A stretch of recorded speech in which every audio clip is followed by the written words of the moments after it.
My name is Michael Carter, and until 6 months ago, I believed I had everything a man could want.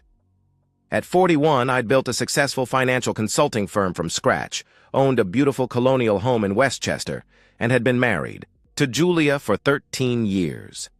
I met Julia at a networking event in Manhattan back in 2010. She was working in marketing for a pharmaceutical company, all energy and ambition wrapped in a stunning package. Her laugh could light up a room, and when she focused that brilliant smile on me, I was done for. We dated for 18 months before I proposed at the same rooftop bar where we'd had our first kiss. Those early years were everything marriage should be. We'd spend Saturdays exploring farmers' markets, Sundays reading the Times in bed with coffee.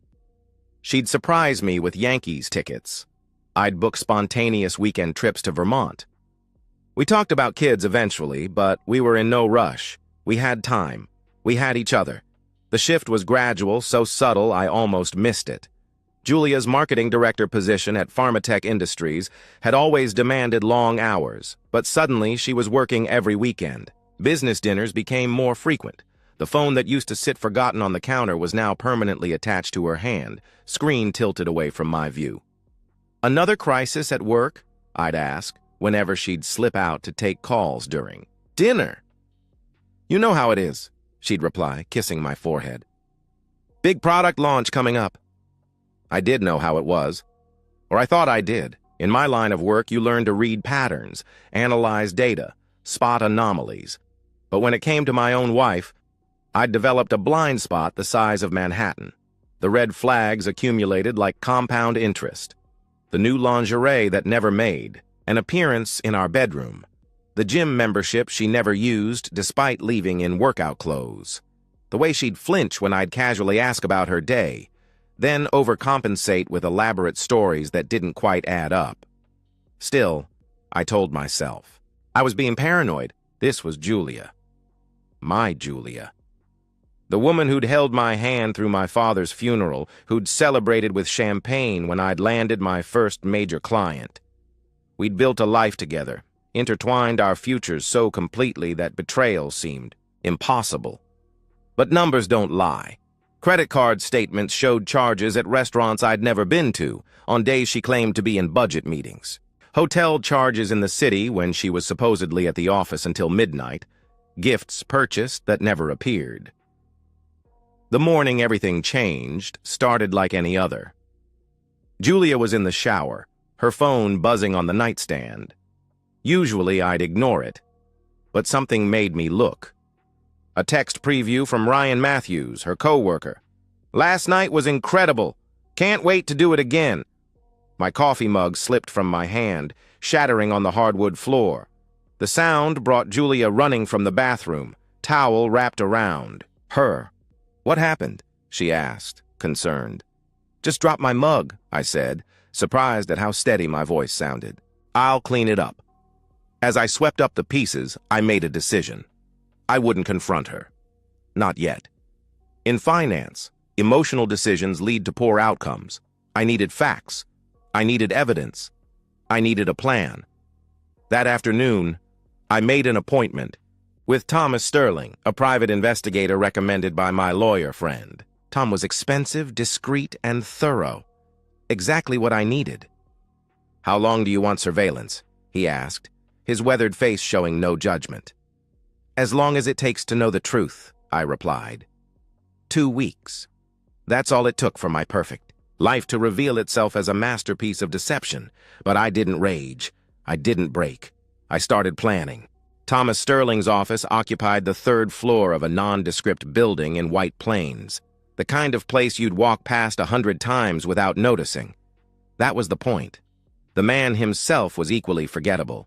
Medium height, medium build, brown hair going gray. The perfect ghost. "Most people want to know if I find something," he said during our second meeting, sliding a coffee across his cluttered desk. "You sure you're ready for whatever this turns up?" "I deal in facts, Mr. Sterling," I answered. "Good or bad, I need to know what I'm working with."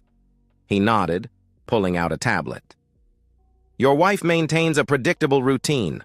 Office by 8:30, lunch at 12:30, usually at her desk, except Tuesdays and Thursdays. My stomach tightened. What happens Tuesdays and Thursdays? I asked. She meets Ryan Matthews at the Marriott downtown, he explained. They've had a standing reservation for the past 4 months, room 1247. They arrive separately, stay for exactly 90 minutes, leave separately. The words hit like physical blows, but I kept my face neutral. In my business, you never show your hand. Sterling swiped through surveillance photos. Julia entering the hotel, Ryan following 10 minutes later, their hands touching across a restaurant table, her head thrown back in laughter at something he'd said, the casual intimacy of her fingers in his hair. There's more, Sterling said carefully. Audio. I'd authorized it when I'd hired him. Completely legal since Julia's car was in my name. Sterling hit play on his tablet. Julia's voice filled the room. Michael's so predictable. Every Sunday, he makes the same breakfast, reads the same sections of the paper in the same order. It's like being married to a robot. Ryan's laugh followed. Why stay? He asked. Are you kidding? She responded. You know what divorce costs? I put in 13 years. When I finally pull the trigger, I'm taking half of everything. His business, the house, the investments. I earned it, putting up with his boring ass. That's cold, Jules, Ryan replied. That's smart, she countered.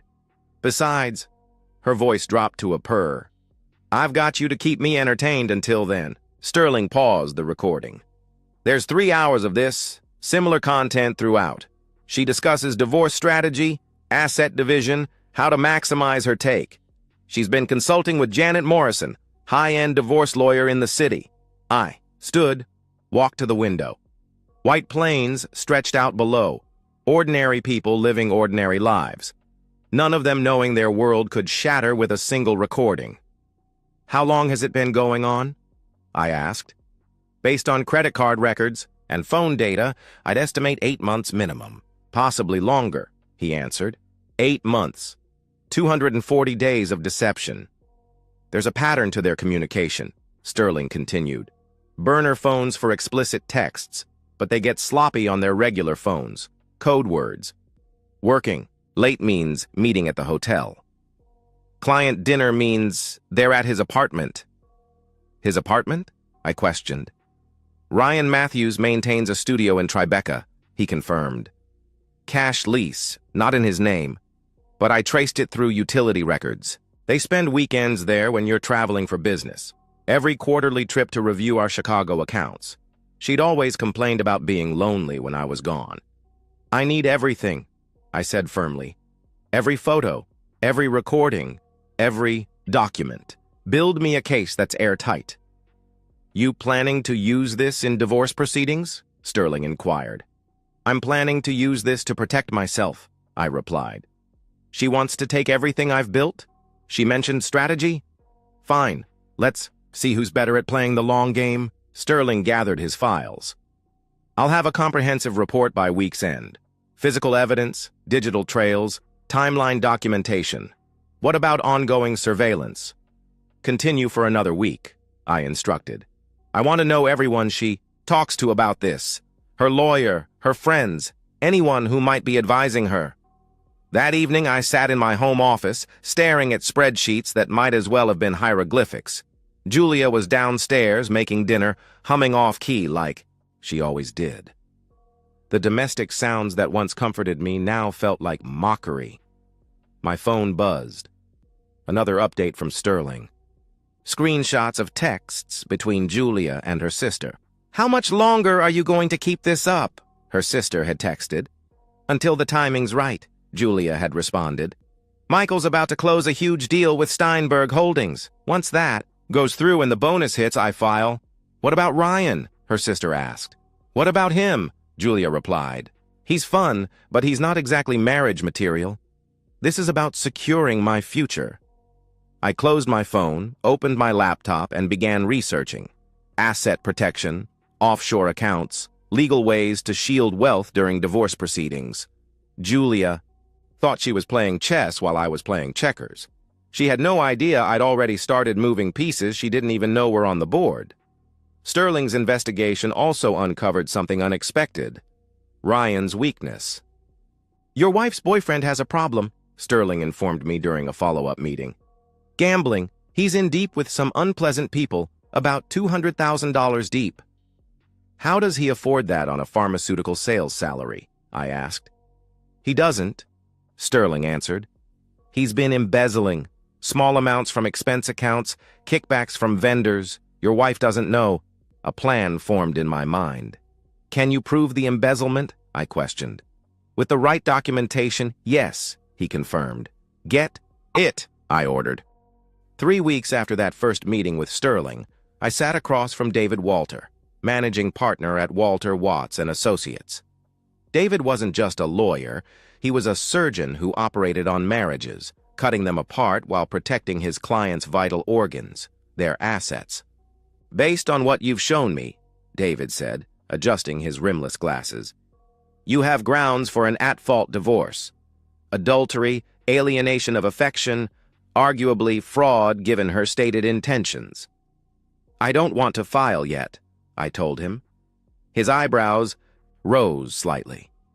"Most men in your position want to serve papers immediately. Most men in my position act on emotion," I explained.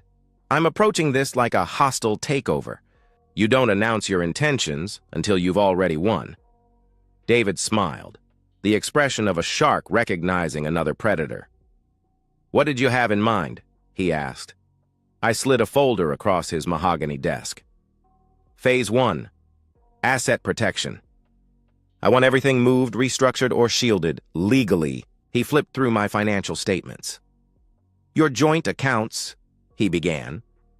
"Will maintain normal balances and activity," I interrupted. "I'm not stupid. But my business accounts, my investment portfolio, the properties held by my LLC, those need to be restructured." "You're talking about moving significant assets," he pointed out. "That could be seen as hiding marital property." "Not hiding. Protecting," I corrected. "My business has international clients. It makes sense to establish offshore accounts for foreign transactions. The real estate holdings? I'm restructuring for tax purposes, completely legitimate, especially with the new regulations." David made notes on his legal pad. "And phase 2? He inquired. "Information warfare," I answered. "Julia's been consulting with Janet Morrison. I want to know their strategy before they do." "I can't spy on opposing counsel," he warned. "I'm not asking you to," I replied. "But Morrison's paralegal just applied for a position at your firm. Might be worth an interview." His smile widened. "You've done your homework." "I'm a financial consultant," I said. "Research is what I do." Over the next hour, we mapped out a strategy that would make Sun Tzu proud. Every move Julia might make, we had a counter. Every asset she thought she could claim, we had a legal shield. "What about the house?" David asked. "Technically owned by my LLC, not jointly," I explained. "She's listed as a resident, not an owner."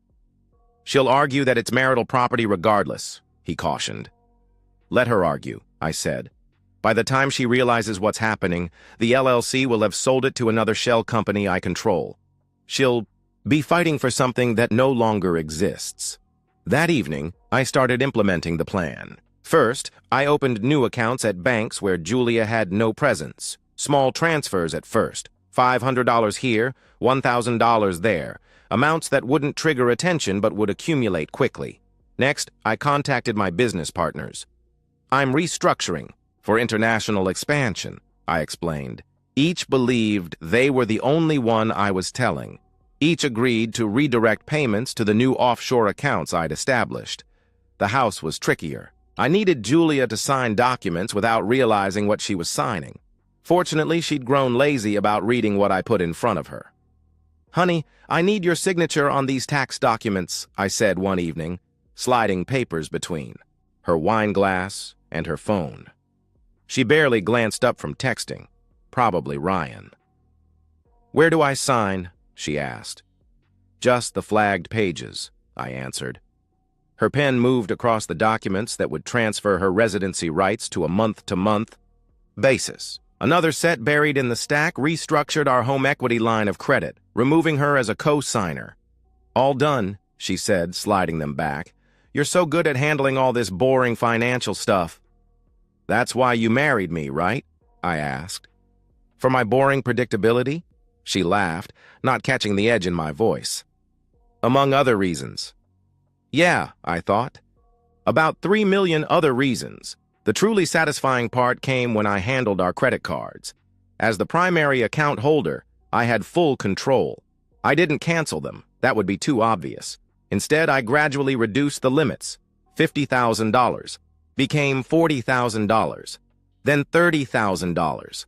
Small enough decrements that the automated alerts wouldn't trigger. I also started documenting everything. Every client dinner, I noted in my calendar with screenshots of her location data showing her at Ryan's apartment.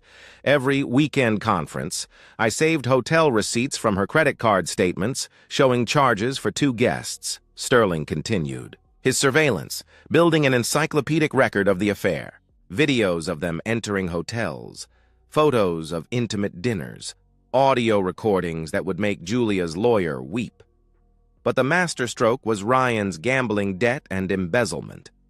Sterling had compiled irrefutable proof, altered expense reports, forged receipts, vendor kickback agreements. Ryan had stolen nearly $75,000 over 2 years, using it to feed his gambling addiction. He owed $200,000 to people who broke bones for lesser debts. 3 months into my preparation, everything was in place. 70% of our liquid assets had been legally moved beyond Julia's reach.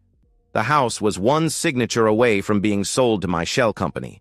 Our investment portfolio had been restructured into trusts that predated our marriage, backdated legally through a loophole David had found. Julia remained blissfully unaware, lost in her affair and her dreams of taking me to the cleaners. She'd even grown bolder, barely bothering to hide her contempt.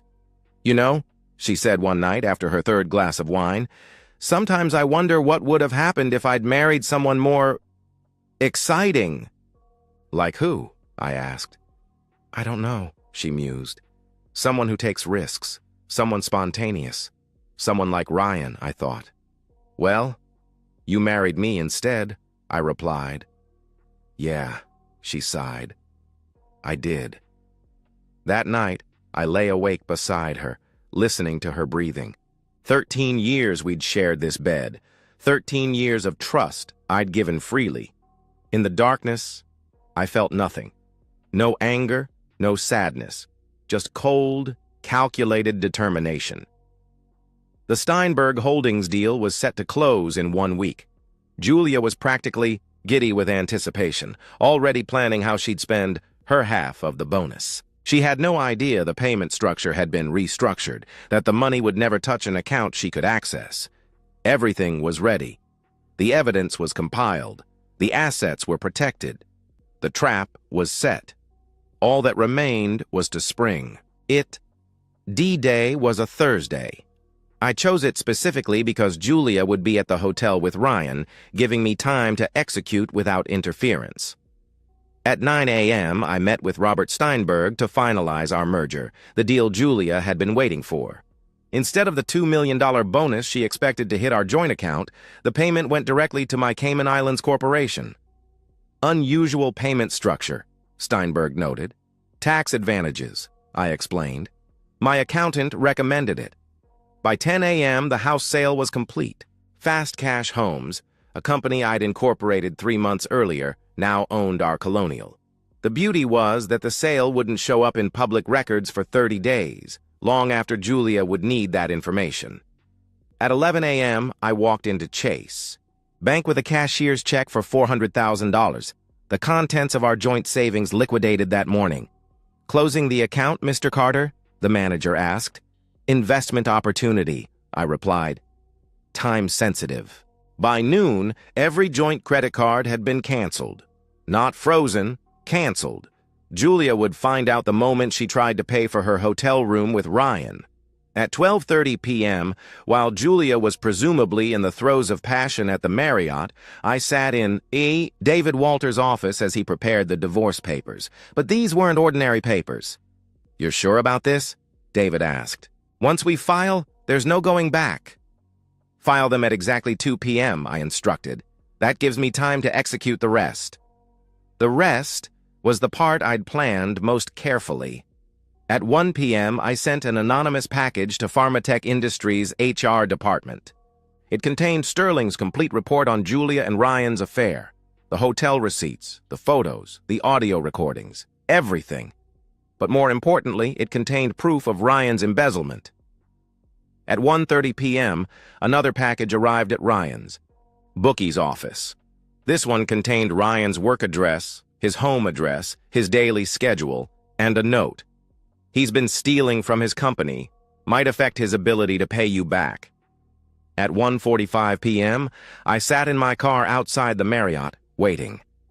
At 2:03 p.m., Julia emerged from the hotel, phone pressed to her ear, face pale. The divorce papers had been filed and her attorney notified.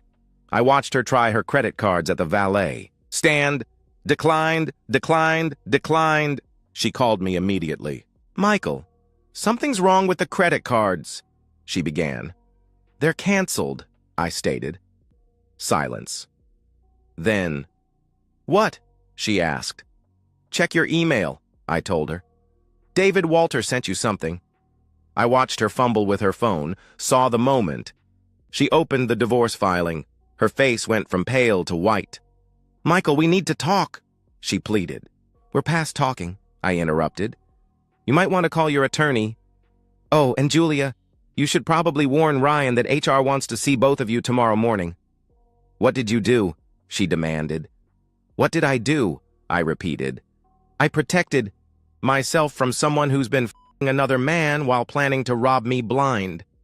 The question is, what are you going to do now? She was crying now, mascara running. Where are you? She asked. Watching you, I answered. She spun around, scanning the street until she spotted my car. She ran toward me, but I pulled away before she could reach the door. 23 times. She called over the next hour. 23 times I didn't answer. Finally, a text. I'm at home. Please come talk. Home. The house she didn't know I'd sold. I arrived to find her on the porch, still in the designer dress she'd worn for Ryan. Her face was blotchy, eyes swollen. The moment she saw me, she launched into her performance. Michael, please, she begged. It didn't mean anything. I was confused. You were planning to divorce me and take everything, I stated. Her expression shifted, tears drying instantly. You don't know what you're talking about, she retorted. I pulled out my phone, played one of Sterling's recordings. Her voice filled the space between us. Michael's so predictable. When I finally pull the trigger, I'm taking half of everything. The mask dropped completely. So you spied on me? She accused. I investigated a threat to my assets, I corrected. Turns out I was right. Those assets are half mine, she claimed. Were half yours, I corrected. Check your bank account. She pulled out her phone, fingers shaking. I watched her face as she discovered the joint accounts were empty. You can't do this, she protested. That's marital property, which I moved to protect from someone planning to steal it, I explained. My lawyer says it's completely legal given your documented intent to defraud me. I'll fight you, she threatened. I'll take you for everything. With what money? I asked. Your credit cards are canceled. Your personal account has what, maybe $3,000. Janet Morrison requires a $50,000 retainer. She went pale again. The house, she started. Sold. 3 hours ago, I announced.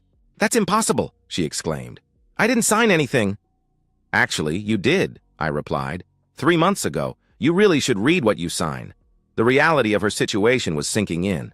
No money, no credit, no house, no leverage. Ryan will help me, she said, but even she didn't sound convinced. Ryan's about to be unemployed and arrested for embezzlement, I informed her. He owes $200,000 to some very unpleasant people who just learned he might not be able to pay. I don't think he's in a position to help anyone. Her phone rang. Ryan's name on the screen. She answered on speaker, probably hoping I'd hear something useful. Julia, what the hell did you do? Ryan's voice was panicked. What do you mean? She asked. HR knows everything, he continued frantically. The hotels, the dinners, everything. They have photos, they have recordings, and they're saying something about missing money. Ryan, calm down. She tried to interrupt. I can't calm down, he shouted. I'm going to lose my job. We're both going to lose our jobs. Did you tell anyone about us? No, she began. This is your husband, isn't it? He accused. Your husband did this. Ryan, we can figure this out, she attempted. There is no we, Julia, he snapped. This is over. Don't contact me again. The line went dead. Julia stood there, phone in her hand, mouth open. In the span of 5 hours, she'd lost everything. Her marriage, her money, her house, her lover, and soon, her job. You destroyed me, she whispered. No, I said, turning back to my car. You destroyed yourself.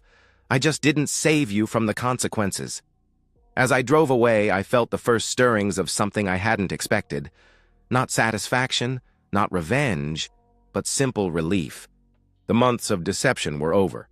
The careful planning had paid off.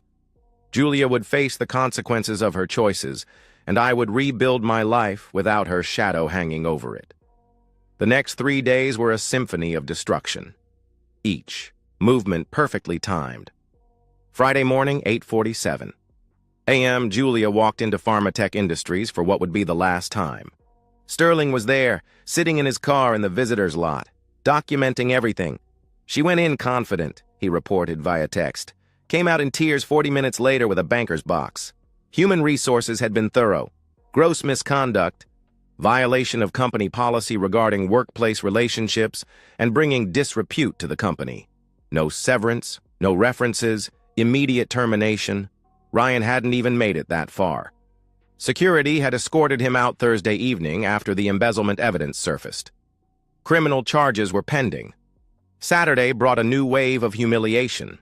Julia's friends, the same ones who'd covered for her affair, suddenly went silent. Social media told the story. She'd been removed from their private groups, unfriended, unfollowed. The sisterhood that had enabled her betrayal abandoned her the moment she became a liability. Her best friend, Monica, actually called me. Michael, I just wanted to say I had no idea she was planning what she was planning, she explained. If I'd known about the money thing... You knew about the affair, though, I pointed out. Silence. Then, I thought it was just a fling. I didn't think she'd actually... She started. Destroy our marriage? Try to rob me? Ruin lives? I finished. She hung up without another word. Sunday was when Julia made her first real mistake. She showed up at my office, my private office, that she'd only visited twice in our entire marriage. I was working, preparing for Monday's client meetings, when she walked in using the spare key I'd forgotten she had. She looked terrible, hair unwashed, wearing the same clothes from Thursday, eyes bloodshot. We need to talk, she said. We have lawyers for that, I replied. I can't afford a lawyer, she admitted. That sounds like a personal problem, I responded. She sat uninvited in the client chair. Michael, I know I hurt you, she began. You didn't hurt me, I corrected. You revealed yourself. There's a difference. I made a mistake, she claimed. I set down my pen, gave her my full attention. A mistake is forgetting an anniversary, I explained. You conducted an 8-month affair while planning to divorce me for maximum profit. That's not a mistake. That's a campaign. I was confused, she tried to justify. You were calculated, I interrupted. I have 3 hours of audio where you discuss strategy with Ryan. Would you like me to play your greatest hits? The part where you call me boring? Or maybe where you laugh about taking the house? Her face crumpled. I didn't mean those things, she insisted. Yes, you did, I countered. And that's actually fine. You're entitled to your opinion. What you're not entitled to is my money, my house, or my sympathy. I have nothing, Michael, she pleaded. Nothing. You have what you earned, I told her, which, coincidentally, is nothing. My parents, she started. Know everything, I interrupted. I sent them Sterling's report yesterday. She went white. "You didn't," she whispered. "I did," I confirmed. "Your father called me last night. He was disappointed. Your mother didn't say anything. I think she was crying too hard." This broke her. The tears came hard and fast, her body shaking with sobs. For a moment, just a moment, I felt something. A ghost of the love I'd once had for this woman. Then I remembered the recordings, the mockery, the calculated cruelty of her betrayal. "There's something else," I said. "Ryan's in the hospital." She looked up, tears stopping instantly. "What?" she asked. "Apparently his creditors weren't happy about his sudden unemployment," I explained. "They found him Friday night. Broken ribs, fractured jaw, ruptured spleen. He'll live, but he won't be pretty anymore." "Did you?" she began to accuse. "I was here all night," I stated. "Security footage confirms it. I had nothing to do with it." Monday morning, the divorce papers were officially served. David had crafted them beautifully, no-fault filing that would move quickly given the circumstances. Julia would get exactly what she was entitled to under law: her personal belongings, her car, still making payments, and her retirement account, barely 5 figures. Everything else was either protected by prenuptial agreements she'd signed without reading or had been legitimately moved beyond reach. She tried one last gambit, showing up at the house Monday evening with her parents. I was ready for them. Her father, Robert, was a good man. Old school, worked his whole life as a plumber, built his business from nothing. Her mother, Diane, was a kindergarten teacher. Salt of the earth people who'd raised a daughter they know. "Longer recognized, Michael," Robert said. "We need to discuss this situation." "Of course. Come in," I replied. I led them to the dining room, the same table where Julia and I had shared countless meals. I'd already laid out the evidence: photos, bank records, transcripts, everything organized chronologically, painting a clear picture. Robert picked up a photo of Julia entering the hotel. His jaw tightened. Diane read a transcript of Julia mocking our marriage, tears rolling down her cheeks. "We didn't raise her to be this way," Diane whispered. "I know," I acknowledged. Robert looked at his daughter. "Is any of this fabricated?" he asked. Julia couldn't meet his eyes. "No," she admitted. "You were going to steal from him?" Robert questioned. "After cheating?"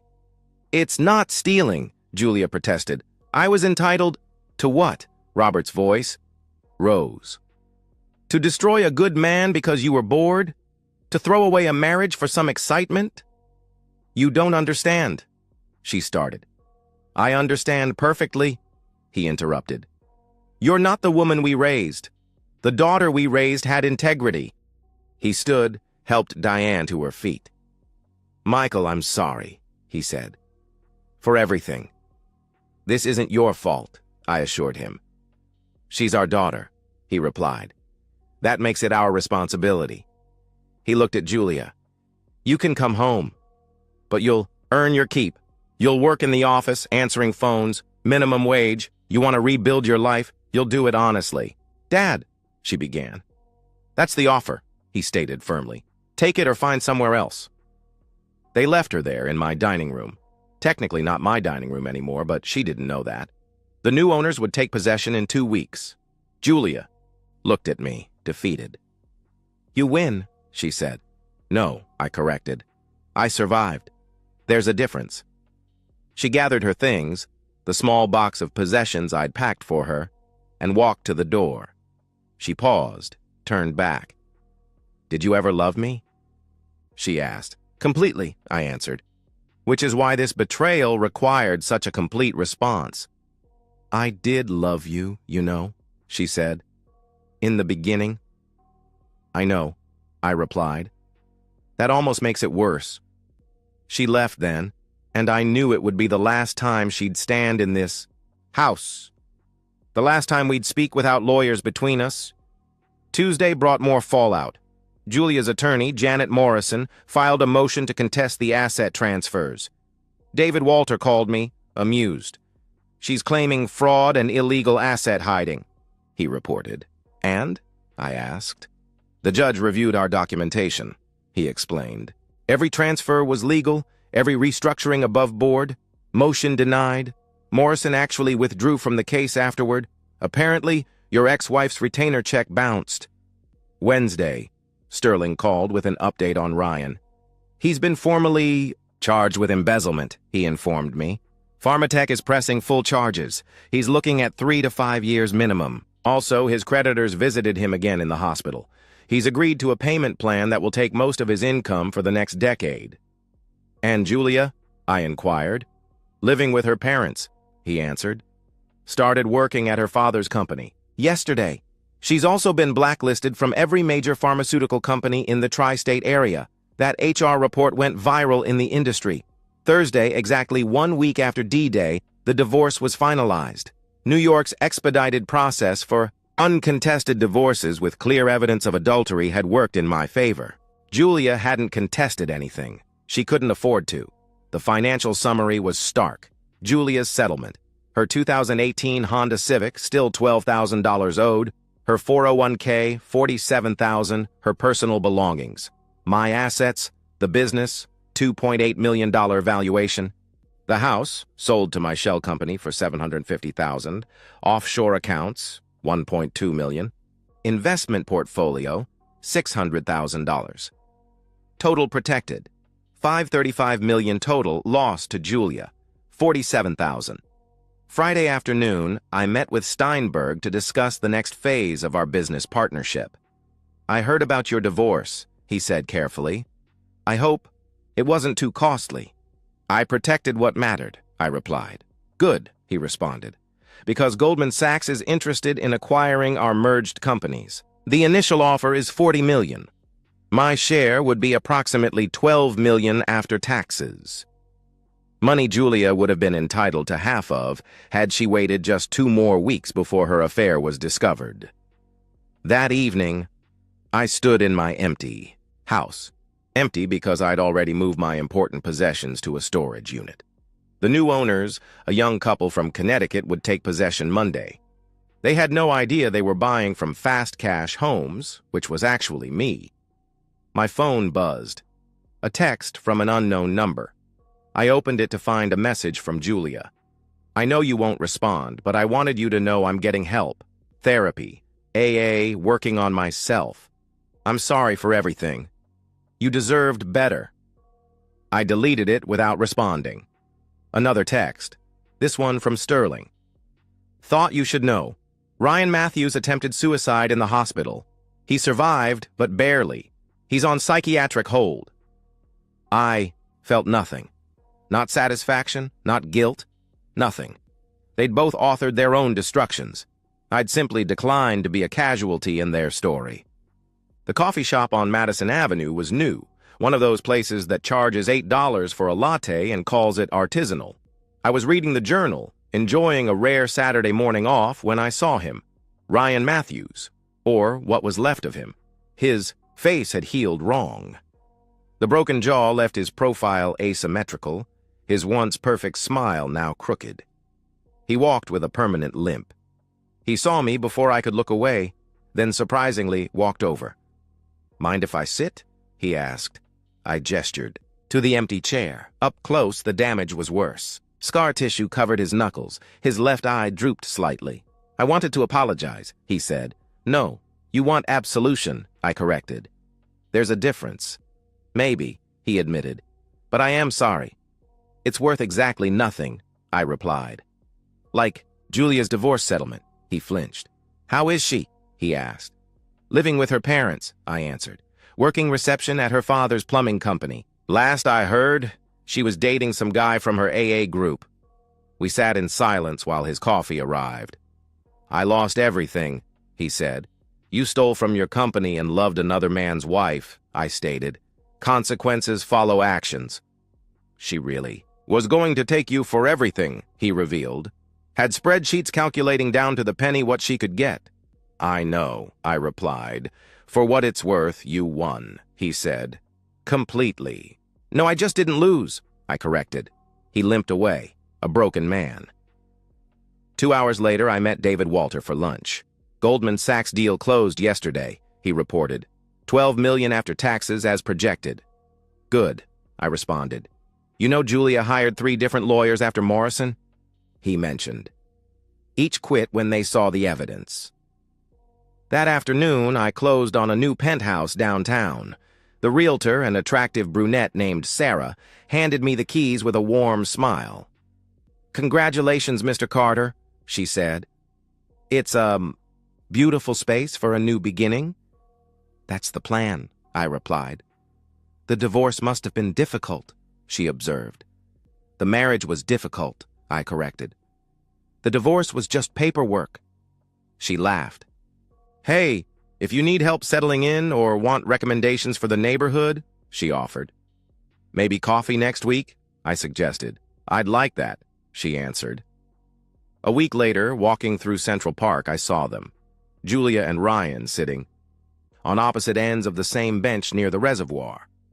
Not together, just 2 people whose mutual destruction had left them with nothing but proximity to their shared ruin. Julia wore cheap clothes from Target, her designer wardrobe long sold. Her hair, once perfectly styled, was pulled back in a simple ponytail. Ryan wore a janitor's uniform, probably the only job he could get with a felony conviction pending. They didn't speak to each other, didn't even acknowledge each other's presence, just sat there, feeding pigeons with stale bread. I stood there, for a moment, letting them see me in my tailored suit, heading to another $1 million meeting. Then I turned and walked away without acknowledging either of them. That night, over dinner with Sarah, she asked about my marriage. "What went wrong?" she inquired. She confused stability for weakness, I explained. Thought predictability meant I was an easy mark. "Do you miss her?" she asked. "I miss who I thought she was," I answered. But that person never existed. Later, alone in my penthouse, I stood at the window watching the city sleep. My phone buzzed with an email from David Walter. "Goldman Sachs deal finalized. Wire transfer complete." I thought about Julia, probably lying in her childhood bedroom, dreaming of the millions she'd thought were hers for the taking. About Ryan, probably self-medicating his pain on a janitor's salary, his perfect face now a broken reminder of his choices. I poured myself an 18-year Macallan, a luxury Julia had always called wasteful, and toasted the empty room. 2. Boring predictability, I said to no one, and to the idiots who mistake it for weakness. The city sparkled below, indifferent and eternal. Somewhere out there, Julia was learning to live with consequences. Ryan was learning to live with pain, and I was learning to live with victory. My phone rang, an unknown number. Voicemail, Julia's voice, broken and slurred. "Michael, I know you hate me, but I wanted you to know. Ryan meant nothing. You were everything. I just got greedy, and now I've got nothing, and you've got everything. I loved you. I really did." Once, I deleted the message, blocked the number. 6 months post-divorce, I had my victory. Julia had her consequences. Ryan had his scars. Justice, as it turns out, tastes like expensive scotch and sounds like silence where chaos used to live. It wasn't sweet. It wasn't bitter. It was just complete. And so, we've reached the end of today's story. Was it what you expected, or did it take a twist you didn't see coming? I'm curious to hear your thoughts. Share them in the comments below, and let's get a conversation going. If this story kept you hooked, make sure to hit that like button. And if you're new here or just haven't subscribed yet, now's the perfect time to join our community. I bring you fresh, captivating stories every day, so click that subscribe button and turn on notifications so you never miss out. Thanks for watching, and I'll see you in the next one.